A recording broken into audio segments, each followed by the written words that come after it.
কারা কারা ছাত্রলীগ, যুবলীগ, কারা কারা বিশ্ববিদ্যালয়ে ভিন্ন রাজনীতি করতো, ফ্যাসিবাদের দালাল ছিল গোপালগঞ্জে, আপনারা ব্যাটিং করেন। 2000 মহিলার সবাই তো আওয়ামী লীগ হইতে পারে না, এটা প্র্যাকটিক্যাল না।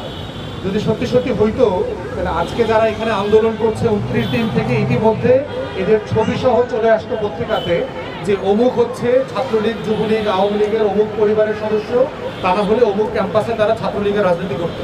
সেরকম কোনো তথ্য আসে নাই। তো সেই জায়গা থেকে আমরা বোধ করছি যে এইটা আমলাদের এই প্রজেক্টে একটা ব্যাপক দুর্নীতি হয়েছে।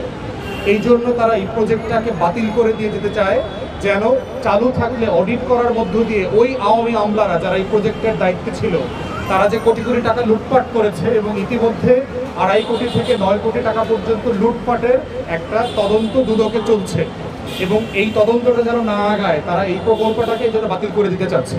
সরকার বলছে তার কাছে নাকি টাকা নাই। এই প্রজেক্টটা চালাইতে এই রাষ্ট্রের প্রতি বছর খরচ হবে 80 থেকে 100 কোটি টাকা, অথচ নতুন একটা প্রজেক্ট নিচ্ছে ফেজ 3-তে, সেই প্রজেক্টটার জন্য তার 5 বছরে খরচ হবে 900 কোটি টাকা। তাহলে কোথায় 5 বছরে 400 কোটি টাকা রাষ্ট্রের খরচ হবে অথবা 5 বছরে 900 কোটি টাকা খরচ হবে, এইটার পার্থক্যের জায়গাটা হচ্ছে লুটপাট। আপনারা জানেন, কারণ এই প্রকল্পে আসলে এখন আর লুটপাটের জায়গা নাই, তারা শুধু চাকরি করতেছে, বেতনের টাকা পায়। কিন্তু নতুন প্রকল্প আসলে হচ্ছে আমলারা নতুন করে লুটপাটের একটা জায়গা পাবে। তো সেইখানে তথ্য অপরাধ দ্বিতীয় শ্রেণীর কর্মকর্তা তাদেরকে আওয়ামী লীগ বানানোর চেষ্টা না করে 17-18 সাল থেকে প্রকল্পে যারা কর্মকর্তা ছিলেন, পিডি, ডেপুটি পিডি যারা ছিলেন, তাদেরকে তদন্ত করেন। তারা বলতে পারবে যে আসলে কত হাজার কোটি টাকা এখান থেকে লুটপাট হয়েছে। এই জন্য আমাদের বক্তব্য খুব পরিষ্কার, সরকার যে যুক্তিটা দিচ্ছে তাদেরকে স্থায়ী করবার ব্যাপারে সে সরকারের ফান্ডে টাকা নাই তো একই মন্ত্রণালয় একের পর এক প্রজেক্ট পাস হচ্ছে কীভাবে? সম্প্রতি আমরা দেখলাম একনেকে 5 বছর মেয়াদী আরও কয়েকটা প্রজেক্ট পাস হয়েছে। তো টাকা নাই তোলে প্রচুর প্রজেক্ট কেন পাস করছেন? টাকা নাই তোলে আপনার নতুন আউটসোর্সিং এর মাধ্যমে আবার নতুন রিক্রুটমেন্টের প্ল্যান কেন করছেন? টাকা নাই তোলে ফেজ 3 কেন করছেন? টাকা নাই তাহলে অন্যান্য মিনিস্ট্রিতে এবং একই মিনিস্ট্রিতে নতুন প্রকল্প কেন নিচ্ছেন? টাকা নাই অন্যান্য দাবি দেওয়ার ভিত্তিতে অনেক প্রকল্প কেন মেনে নিচ্ছেন? তাহলে এই যুক্তিগুলো খুব দুর্বল।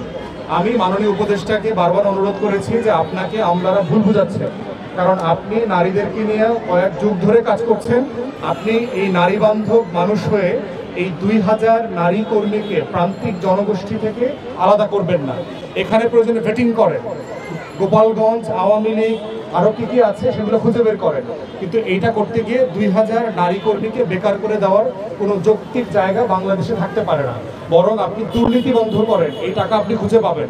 বাংলাদেশ রাষ্ট্রে দুর্নীতি বন্ধ করতে পারলে 80 কোটি 100 কোটি টাকা খুঁজে বের করা কোনো ডিফিকাল্ট কাজ না। আমলাদের লুটপাটের বুদ্ধিটা দেখেন, যে এদেরকে এখন শায়েস্তা করবে, তাদেরকে কাজে ব্যাক করার জন্য হুমকি দেওয়া হচ্ছে, না হলে পুলিশ দিয়ে মামলা দিবে তারা বলছে। আর হচ্ছে অন্যদিকে মহিলাদেরকে, উদ্যোক্তাদেরকে বিভিন্ন ব্যানারে এনে কালকে একটা সমাবেশ করে মন্ত্রীকে দেখাবে, দেখেন অধিকাংশ তথ্য আপনার আমার সাথে আছে, তারা আন্দোলনের সাথে নাই। এই আওয়ামী আমলাগিরি আমরা গত 16 বছর দেখেছি। এইটা রাষ্ট্রকে আগায় না, রাষ্ট্রকে পিছায়া দেয়। অতএব দয়া করে এই 2 নম্বরই বাটপাড়ি সমাবেশ করে কয়েক কোটি টাকা লুটপাটের সমাবেশ বন্ধ করেন, করে জেনুইনলি এই আপাদেরকে আপনারা পার্মানেন্ট করে এই সমস্যাটার সমাধান করেন। এই মায়েদেরকে, বোনদেরকে, বাচ্চাসহ তার পরিবারের কাছে ফিরে যাবার ব্যবস্থা করেন।